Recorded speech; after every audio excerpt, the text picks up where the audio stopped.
안녕하세요. 예, 이번 세션은 스푼라디오에서 스푼라디오 일본 서비스를 한국으로 이전하기에 대해서 말씀드리도록 하겠습니다. 네, 먼저 제 소개를 먼저 간단히 하고 진행하도록 할게요. 저는 최상기라고 하고요. 마이쿤에서 스푼라디오 글로벌 서비스를 운영을 하고 있습니다. 오늘 이야기할 내용은 저희가 스푼라디오 한국 서비스를 일본에서 제공하고 있으면서 마이그레이션을 준비를 왜 해야 됐는지, 그리고 마이그레이션을 준비를 하면서 고민했던 사항들, 그리고 AWS 기본, 그리고 자동화를 어떻게 했는지 이런 항목들에 대해서 말씀드리도록 하겠습니다. 우선 간단히 저희 마이쿤 스푼라디오에 대해서 간략히 좀 소개를 드릴게요. 앞전 BNS에서는 BTS 방탄이라는 대규모 인플루언스가 있는 그런 서비스지만 저희는 그것과는 좀 더 다른 오디오, 실시간 라이브 오디오 스트리밍 서비스고 여기 계신 누구나 들어와서 라이브로 소통을 할 수 있는 그런 곳입니다. 특히 별거 아닌 게 소통을 통해서 별게 되는 그런 오디오 서비스 플랫폼을 제공을 하고 있습니다. 먼저 마이그레이션 하기 전에 몇 가지 좀 더 말씀을 드리겠는데 우선은 스타트업들 다 마찬가지일 거예요. 서비스의 생존과 성장이 굉장히 중요하죠. 저희 마이콘 같은 경우를 좀 아시는 분도 있고 모르시는 분들도 있을 텐데 마이콘은 스푼라디오 서비스 이전에 만땅이라는 서비스를 출시를 했고 그게 이제 배터리 공유하는 그런 서비스였는데요. 그게 갤럭시 S7 배터리 일체형 스마트폰이 줄을 이루게 되면서 회사의 존폐의 갈림길에 서게 됩니다. 그 회사의 존폐의 갈림길에서 이제 앞으로 어떻게 할까 고민 끝에 스푼라디오를 만들었고요. 그 중에서 그 당시 가장 중요시했던 게 회사의 존폐와 그리고 서비스 성장을 어떻게 할 건가에 대해서 매우 많은 고민을 하게 됐습니다. 네, 2016년도 스푼라디오가 처음 출시된 그런 연도입니다. 아마 2016년 이전이나 아니면 2016년대 초반에 서비스를 AWS 기반으로 서비스를 만들어주는 고객들 대부분은 이런 모습일 거예요. 도쿄 리전을 쓸 수밖에 없었죠. 2016년 1월에 한국 서비스가 론칭을 했으니까요. 그렇기 때문에 저희 스푼라디오도 2016년도 3월에 서비스를 출시를 했는데 그 때문에 그 이전부터 2015년부터 도쿄 리전에 저희 스푼라디오 서비스 인프라를 구성해서 서비스를 제공을 했고 2016년도 3월에 일본 리전에 한국 고객을 대상으로 서비스를 론칭하게 됩니다.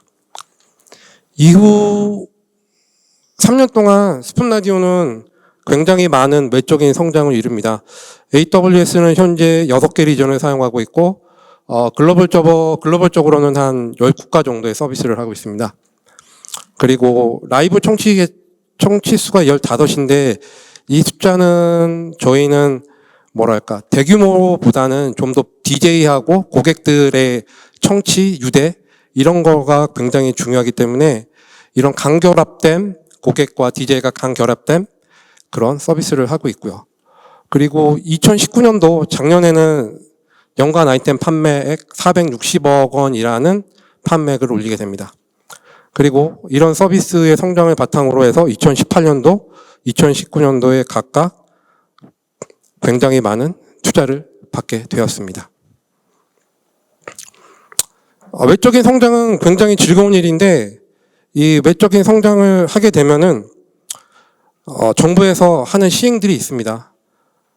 유럽에서는 GDPR 그리고 미국 캘리포니아에서는 CCPA 이게 말씀드리는 것들은 고객들의 개인 정보가 정보체계 시스템 하에서 잘 관리되고 있는지를 법적으로 규제를 하는 그런 시스템입니다. 한국에서는 ISMS-P라는 게 이에 속하는 정부 규제고요. 저희도 이 규제에 속하게 됩니다. 조건이 3가지가 있는데 저희 쪽에 해당되는 조건은 연매출 100억 원 이상인 자 그리고 일일 평균 이용자 수가 100만 명 이상인 자 이게 엔드 조건이 아니고 우화 조건입니다. 이 중에 하나라도 속하게 되면은 무조건 정부 지침을 따라야 되는 그런 법규가 되겠습니다. 근데 이제 저희 스푼 라디오 아까 전에도 말씀드렸지만 회사의 성장과 서비스의 성장과 회사의 존폐 이런 관련해서 서비스를 만들다 보니 AWS 서비스 인프라 구성은 아무래도 몇몇 소수의 인원들에 의해서 구전으로만 전해 내려오는 그런 인프라 환경을 가지게 되었습니다. 이렇게 했을 때 정부 쪽에서 말씀하시는 IMS, SMSP라든가 그리고 글로벌 확장 이런 거를 고려했을 때 저희가 어떻게 하면 좋을까를 생각을 하다가 결국에는 이참에 도쿄에 있던 한국 서비스를 깔끔하게 정리해서 서울 AWS 서울 리전으로 옮기자라고 결정을 내리게 되었습니다. 네, 저희가 생각했던 마이그레이션 전략들이 몇 가지가 있는데요. 그것들에 대해서 조금 말씀을 드리도록 하겠습니다. 우선은 첫 번째는 마이그레이션은 제 생각으로는 잘해봐야 본전입니다. 못하면 폭망이고요. 네, 그렇기 때문에 무엇보다도 안전이 제일 중요하고요. 그리고 저희가 서비스를 새롭게 디자인하면서 참고했던 게 AWS 웰 아키텍티드 프레임워크입니다. 뒷장에서 조금 더 자세하게 말씀을 드리도록 할게요. 그리고 안전하게 마이그레이션 하기 위해서 여러 번 반복 테스트가 필요하기 때문에 자동화가 꼭 필요했습니다. 그리고 마지막으로는 모니터링입니다.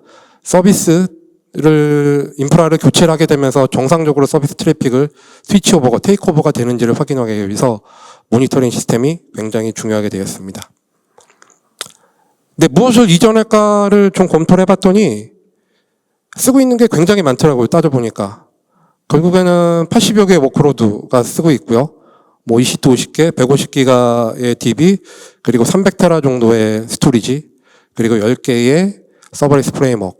뭐 따져보니까 자자자잔 것까지 따져보니까 AWS 리소스는 약 100여 개 정도를 사용하고 있더라고요. 근데 이것보다 더 중요한 거는 이 자원들이 모두 미션 크리티컬한 자원들이라는 거죠. 저희 같은 소규모 스타트 업체에서 주요 매출원이 되는 서비스를 마이그레이션 한다. 네, 굉장히 미션 크리티컬한 일들입니다. 그래서 앞전에도 말씀드렸지만 이 마이그레이션 함에 있어서 첫 번째, 두 번째, 세 번째로 굉장히 중요했던 거는 서비스의 안정성이었습니다. 안전하게 마이그레이션 하는 거에 대해서 굉장히 많은 신경을 썼습니다. 그리고 또 하나 인프라를 새롭게 디자인하면서 고민했던 것들은 AWS 웰 아키텍트에 대해서 좀 고민해봤습니다. AWS는 이미 AWS를 구성하고 사용하고 있는 고객들을 대상으로 AWS 기본 인프라를 이렇게 만드세요라고 하는 기본 백서를 제공해주고 있습니다. 여기에서는 운영 안정성, 보안, 그리고 성능 효율성, 비용 최적화 이런 5가지 항목을 주요적으로 얘기를 하고 있고요. 이번 달 초인가요? 한국 리전에도 AWS 아키텍트 툴즈라는 게 서비스가 발표가 됐습니다. 그래서 여기 계신 분들도 자신이 운영하고 있는 인프라, AWS상에 쓰고 있는 인프라 자체가 견고하게 운영이 되고 있는지에 대해서 한 번쯤 검토가 필요하다면은 이 서비스를 참고하시기 바랍니다. 네. 자동화에 대해서 말씀드렸는데 저희가 마이그레이션 하면서 준비했던 자동화 도구들입니다. 한 7가지 정도가 되는데요. 우선은 모든 코드는 인프라 자체를 전부 다 코드로 만들었기 때문에 비트버켓의 코드를 관리를 했고요. 그리고 AWS 인프라스트럭처 프로비저닝은 테라폼, 그리고 이거를 좀 더 유연하게 쓸 수 있는 테라그랜트를 사용을 했고요. 그리고 이미지, 앞전에도 말씀해 주셨지만 이미지를 어떻게 쓸까에 대해서 저희도 패커와 엔시브를 통해서 이미지를 만들어 사용하고 있습니다. 그리고 저희는 한국 서비스뿐만 아니고 10개 국가의 6개 리전을 쓰고 있습니다. 여기서 조금씩은 다른 아주 유사한 인프라를 가지고 만들어야 되는 이런 역할들이 있고요. 그리고 거기에는 특정 국가에 의존하는 환경 변수들 때문에 동일한 어플리케이션에 임에도 불구하고 동작이 좀 달라지게 되는 거죠. 그래서 통합적으로 컨피그레이션을 관리할 수 있는 볼트 그리고 엔시브를 통해서 관리를 하고 있고요. 배포는 젠킨스와 AWX, 엔시브를 좀 더 UI스럽게 쓸 수 있고 편하게 쓸 수 있는 AWX를 사용하고 있습니다. 그리고 어플리케이션 에러 모니터링 시스템은 저희는 센트리를 사용하고 있고요. 일일이 이전에는 에러를 받았을 때 일일이 검은 화면에 하얀 글씨의 터미널 화면을 볼 수밖에 없었는데 이것들만으로는 좀 부족한 면이 있어서 이런 로고들을 전부 다 UI 형태로 다 뽑아내서 에러를 트래킹할 수 있는 센트리를 사용하게 됐습니다. 그리고 마지막으로는 글로벌 통합 모니터링 시스템을 현재 구성을 하고 있는데요. 저희는 현재는 APM으로는 뉴렐릭을 쓰고 있고 글로벌 모니터링에서는 자빅스를 통해서 글로벌 모니터링을 진행을 하고 있습니다. 네, 다음으로는 저희가 인프라스트럭처를 어떻게 변경드렸는지에 대해서 좀 말씀을 드리도록 하겠습니다. 네. 처음에는 아까 전에도 말씀드렸지만 저희는 6개 어카운트에 6개 서비스에 6개 리전을 쓰고 있어요. 그렇기 때문에 각 서비스 용도별로 어카운트를 구성할 필요가 있고요.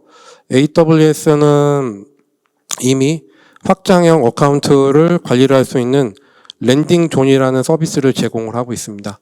근데 이 랜딩 존은 저희가 쓰기에는 너무 복잡하고 그 속에는 너무 많은 요구사항들이 포함되어 있기 때문에 그 서비스를 사용하지는 않았고요. 저희는 그거를 참고 삼아 목적별로 어카운트를 나눴습니다. 허브 어카운트를 통해서는 각 사용자, AWS에 들어가는 각 사용자, IAM 유저 계정들이 생성이 되고요. 실제 프로덕션, 스테이징, 대부 환경은 이 허브 어카운트를 통해서 롤 체인지를 통해서 들어가게 구성을 했습니다.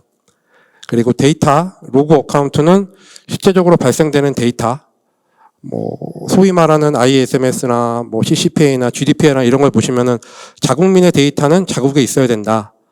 이런 특정한 요구사항이 있거든요. 그렇기 때문에 저희는 자국민의 데이터는 자국 서비스 리전에 있고 그에 필요한 데이터들은 마스킹 처리를 한다든가 여러 가지 재가공 처리를 해서 별도의 데이터 앤 로그 어카운트에 적재를 해서 분석이라든가 여러 가지 활동들을 하고 있습니다. 그리고 MGT는 매니지먼트 존이고요. 여기에는 아까 전에 말씀드린 센트리 그리고 AWS, 젠킨스, 자빅스 등 모니터링에 필요한 여러 가지 시스템을 구성해서 전체 글로벌 시스템을 운영하고 있습니다. 네, 저희가 서비스를 새롭게 구성하면서 디자인한 인프라스트럭처입니다. 아마 AWS를 좀 보시고 사용해 보신 분들이 대부분일 텐데 이런 서비스 디자인 아키텍처는 아마 많이 보시고 익숙하리라 생각을 합니다. 그렇지만 여기서 좀 더 다르게 좀 더 말씀드리고 싶은 거는 저희는 실제 EC2가 돌아가는 서비스 VPC와 실제 DB가 존재하게 되는 DB VPC를 나눴습니다. 보다시피 서비스 VPC 안에는 외부 통신을 위한 NAT와 인터넷 게이트웨이가 있죠. 그렇지만 여기 DB VPC를 보게 되면은 인터넷 게이트웨이와 NAT가 없습니다. 완전 격리형, 고객들의 데이터를 안전하게 보호하기 위해서 완전 네트워크에 격리된 환경을 구성하기 위해서 이와 같이 디자인을 하였습니다. 네, 다음으로는 저희가 CI/CD 배포를 하고 있는 지금 환경 모습입니다. 젠킨스 블루오션을 통해서 젠킨스 멀티 파이프라인을 일단 구축을 했고요. 이 모습들은 아까 전에 말씀드린 매니지먼트 어카운트에 젠킨스와 볼트가 구성되어 있습니다. 이 젠킨스와 볼트는 실제 각 서비스 어카운트 리전에 속해 있는 AWS로 운영되고 있는 AWX에서 동작이 되고 있습니다. 이 동작 AWX를 통해서 저희는 어플리케이션, 모니터링, 그리고 프로비저닝, 그리고 컨피그레이션 이런 것들을 모두 담당해 처리를 하고 있습니다. 예, 다음으로는 저희가 운영 시스템에 접근하는 그런 플로우인데요. 기본적으로 저희는 사무실 네트워크 환경을 기준으로 각 운영 시스템에 접근하도록 구성을 했습니다. 아까 전에 말씀드렸다시피 서비스 운영에 접근해야 되는 도구들이 좀 많습니다. 젠킨스도 있죠. 자빅스도 있죠. 그라파나 볼트, AWX까지 이런 것들이 모두 있는데 이런 것들은 저희가 SSO를 통해서 하나의 로그인 방식으로 모두 다 접근할 수 있도록 구성을 해서 SSO를 구성해 놨습니다. 그리고 실제 서비스 어카운트에서는 DB 접근 제어 솔루션도 별도로 구성해서 운영을 하고 있습니다. 네, 이전까지는 저희가 마이그레이션을 위해서 사전에 준비했던 사항들에 대해서 말씀을 드렸는데, 이후부터는 실제적으로 마이그레이션을 위해서 실제적으로 필요한 항목들에 대해서 추가적으로 좀 말씀을 드리겠습니다. 우선은 마이그레이션에 있어서 중요한 것 중에 하나가 거버넌스입니다. 왜냐하면 마이그레이션이라는 것 자체가 마이그레이션을 실행하는 담당자들한테는 굉장히 중요하고 부담스러운 일이지만, 이런 것들은 같이 협업해야 되는 유관 부서들에 대해서는 좀 눈높이나 느끼는 체감이 좀 다를 수 있겠죠. 그렇기 때문에 이 마이그레이션 자체가 얼마나 중요하고 가치 있고 해야 되는 일인지에 대해서 계속 말할 필요가 있었습니다. 그래서 하나하나 살펴보게 되면 거버넌스에서는 그 당시 마이그레이션 당시에 사무실 네트워크 환경이 별로 안 좋았어요. 그래서 사무실 네트워크 환경부터 마케팅 이벤트, 마이그레이션 전후로 마케팅 이벤트를 좀 조정해 주세요라고 마케팅 유관부서에다 요청을 했고요. 서비스 운영, CS 쪽에서는 대고객 저희가 이제 메인터넌스를 가집니다 라는 얘기를 공지사항을 계속 올릴 수 있도록 했고요. 그리고 개발부서 쪽에서는 개발 스프린트를 좀 조정을 해서 마이그레이션에 좀 더 집중할 수 있도록 요청을 드렸고, AWS 세상에서 구성을 해서 저희가 서비스를 하고 있기 때문에 AWS 내부를 잘 보기 위해서 AWS 어카운트 매니저 및 그리고 저희 협력인 솔루션 아키텍트 담당자분들 이렇게 해서 요청을 드렸습니다. 그리고 또 하나 저희 협력사인 메가존 분들도 함께 도와주셨고요. 그 이외에는 별다른 사항이 없습니다. 반복 테스트밖에 없는 거죠. 실제 마이그레이션 하기 위해서 서비스 트래픽을 차단을 하고 데이터 이관을 한번 해보고 DB나 로그나 이런 것들 한번 해보고 그 다음에 배포 한번 해보고 도메인 이관 일부는 할 수 있었지만 100%는 다 할 수 없었으니 가정을 해서 진행을 하고요. 그리고 서비스 오픈, 대고객 트래픽을 막은 상태에서 인하우스 버전 테스트를 하고 서비스 오픈을 테스트를 하고 이 라이프 사이클을 계속 돌면서 각 담당자가 실수를 하지 않도록 최대한 실수를 하지 않도록 계획된 항목 내에서는 준비를 하고 라이프 사이클을 했습니다. 그리고 이미 앞전에 말씀드린 인프라 환경 구성이나 CI/CD 그리고 모니터링 이런 것들은 기본적으로 준비를 했고요. 특히 CI/CD 같은 경우는 배포 같은 경우는 실제 마이그레이션 타임에 어떤 상황이 벌어질지를 모르기 때문에 CI/CD의 무결성을 확보를 하는데 굉장히 많은 시간을 했고 테스팅을 했습니다. 네, 아무래도 테스팅을 하려다 보면 마이그레이션을 가장한 파일럿 테스트 환경을 저희 아까 전에 말씀드린 테스트베드 도구들을 운영 자동화 도구들을 통해서 인프라스트럭처를 다 새롭게 구성을 했죠. 그리고 상용을 그대로 마이그레이션 할 수는 없으니 저희가 쓰고 있는 스테이징을 대상으로 마이그레이션 테스트를 했습니다. 그리고 도메인 이관조차도 스테이징 도메인을 신규 새로 만들 인프라로 테스팅을 했습니다. 마이그레이션 테스트를 했습니다. 네, 마이그레이션에 있어서 중요한 것들을 생각해 보면 아마 DB 그리고 스토리지 이 정도가 될 것 같은데요. 우선은 저희가 DB를 마이그레이션 하면서 검토했던 사항은 세 가지 정도가 됩니다. 크로스 리전 리플리카, 그 DMS라고 불리는 데이터베이스 마이그레이션 서비스, 그리고 가장 시간이 오래 걸리지만 가장 안정적인 스냅샷을 떠서 리전 쉐어를 해서 리스토어하는 방향. 이 방법에 대해서 세 가지를 검토를 했고요. 저희가 적용한 방법에 대해서 하나하나 말씀드리도록 하겠습니다.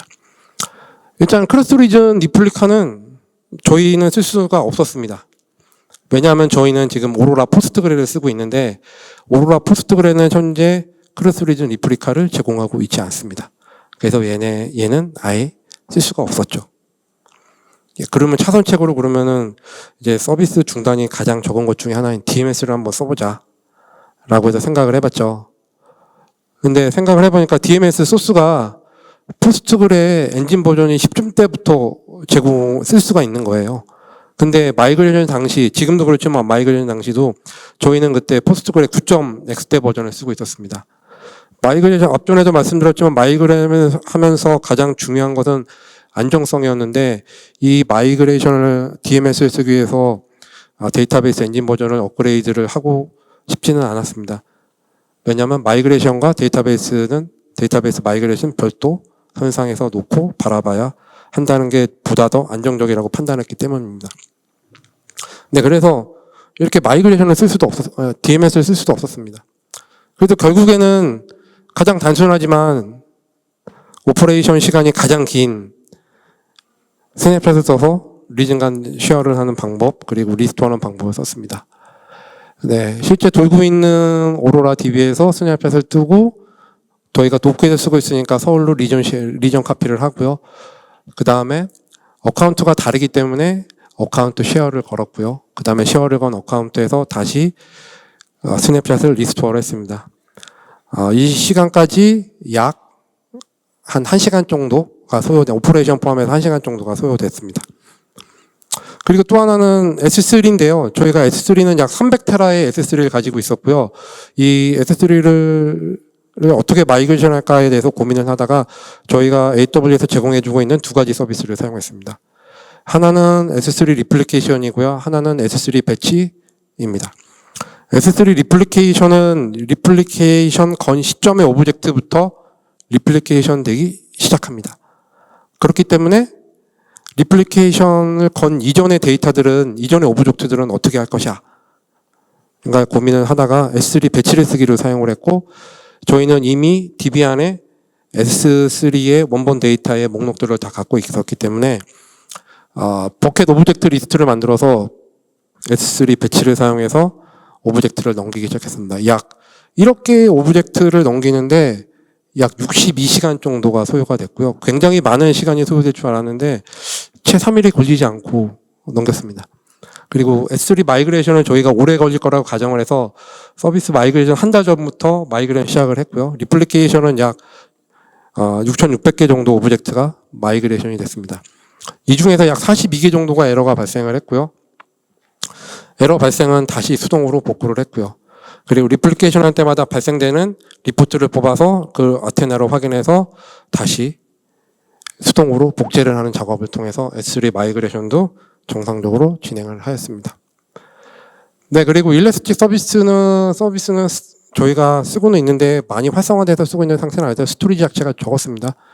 알다시피 일레스틱 서비스의 큐레이터를 통해서 스냅샷을 받고 리전과 쉐어를 걸어서 리스토어하는 방법, 아까 전에 DB랑 굉장히 유사한 방법으로 처리를 했습니다. 또 하나는 저희는 오로라 컴패터블한, 다큐먼트, 몽고DB 컴패터블한 다큐먼트 DB를 또 사용하고 있습니다. 다큐먼트 DB는 몽고DB 컴패터블하기 때문에 몽고 덤프와 몽고 리스토어를 통해서 마이그레이션을 처리를 했습니다. 이때 좀 한 가지 팁이라고 말씀드리면은, 인스턴스 사양이 다큐먼트 DB나 다큐먼트 DB에 스냅샷을 뜨거나 리스토어하는 인스턴스 사양이 낮으면은 시간이 오래 걸립니다. 처음에 한 1시간 반 정도 걸렸던 게 I 타입으로 바꾸고 그리고 스토리지 인센티브 타입으로 바꿔서 서비스를 최종적으로는 35분 정도 소요가 됐게 시간을 단축시켰습니다. 예. 마이그레이션 하기 위해서 서비스 중단을 가져야 되는데 저희가 총 테스트는 데이터베이스 포함해서 여러 가지 스토리지 마이그레이션 하는데 약 3회 정도 테스트를 했고요. 전체 5회, 사이트 차단을 가장한 전체 5회, 총 8회 테스트를 했습니다. 20명의 인원이 진행을 했고요. 실제 오퍼레이션 포함해서 드는 시간은 약 1시간 30분 정도 걸렸고요. 그리고 서비스 중단 시간은 저희 서비스 트래픽이 가장 낮은 월요일 새벽 5시부터 진행을 했고 약 2시간 반 동안 진행을 하기로 했습니다. 1시간 반이 실제 테스트에서는 1시간 반이 걸렸는데 약 1시간 정도는 저희가 좀 더 여러 가지 이슈상이 발생될 수 있기 때문에 그거를 좀 처리를 하고자 1시간 정도 마진을 갖고 진행을 했습니다. 네, 마이그레이션 당일의 모습이에요. 네, 2019년 11월 25일 05시에 마이그레이션 시작을 했습니다. 한 20명 되는 인원이 나와서 진행을 했고요. 네, 마이그레이션을 직접적으로 진행을 하다 보니 일주일 전부터 고객 사전 대응을 하고 저희 서비스 내립니다라고 공지를 했음에도 불구하고 새벽 5시까지 약 100여 개의 라이브 서비스가 활성화 중에 있었고요. 그리고 아까 전에 말씀드린 데이터베이스, 다큐멘트 DB, 엘라스틱 서치 서비스 이런 것들은 테스트를 많이 했기 때문에 문제없이 잘 진행이 됐습니다. 그렇지만 하다 보니까 스테이징 대상으로 테스트를 하다 보니까 환경 변수가 스테이징 대상으로 적용이 되어 있거나 그리고 저희가 라이브 서비스가 여러 대가 있는데 그 라이브 서비스 로드 밸런싱이 한 대로 간다거나 이런 컨피그레이적인 이슈가 계속 발생을 해서 총 6회 정도의 배포로 진행을 했고 계획된 2시간 반을 모두 채우고 서비스를 오픈을 하게 되었습니다. 네, 서비스 트래픽을 좀 보시게 되면은 위에가 실제 마이그레이션 이전의 레거시 인프라고요. 실제 6시에 저희가 DNS를 변경하고 실제 새로운 인프라에서 서비스 트래픽을 받는 모습입니다. 원하는 결과대로 서비스 트래픽은 신규 인프라로 서비스 트래픽을 유입을 받고 잘 동작을 되는 것을 확인할 수 있었습니다. 네, 마이그레이션 이후 좀 확인을 해보면은 별로 달라진 게 없습니다. 고객들이 느끼기에는.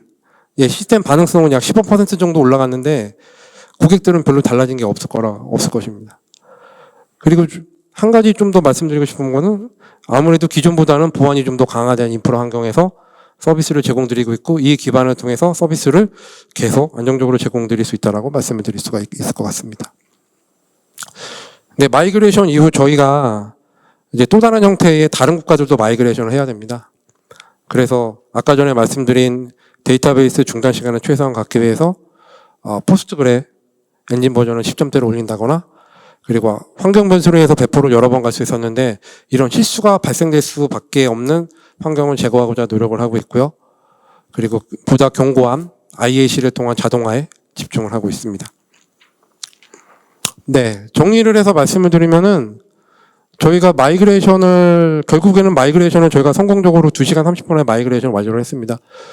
그 이면에는 이미 현황 분석, 전략 수립, 사전 작업, 테스트, 그리고 마이그레이션 안정화 이 단계를 거치면서 사전 작업까지의 약 7개월가량의 데브옵스 과정을 거쳤습니다.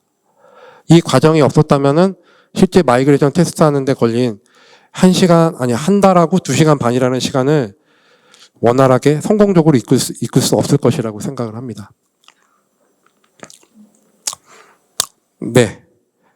최종적으로 마지막으로 몇 가지 말씀드리겠는데요. AWS 웰 아키텍트 프레임워크. 예. 제 개인적으로는 정말 중요한 AWS 백서라고 생각을 합니다.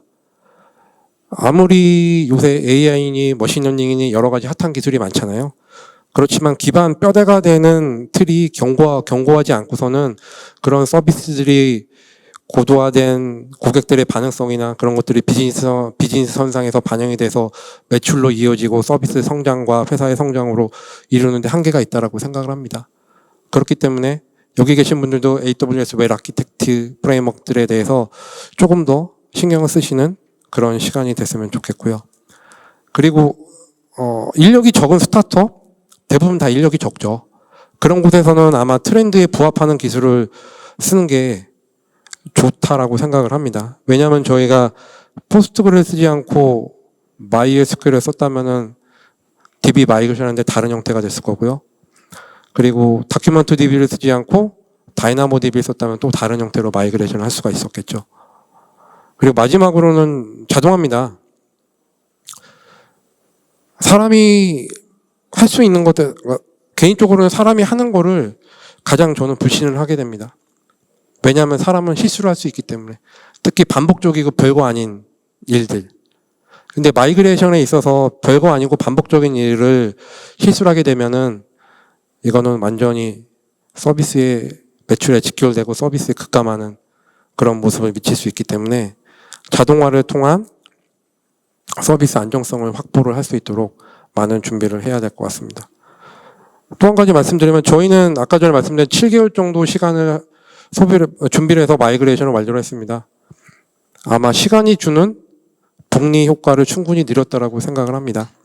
어떻게 보면 되게 귀찮고 지루한 일들을 한 땀 한 땀 진행을 하면서 마이그레이션이라는 걸 생각하면서 진행을 했고 준비를 했고 목표된 2시간 30분 안에 마이그레이션을 완료를 하게 되었습니다.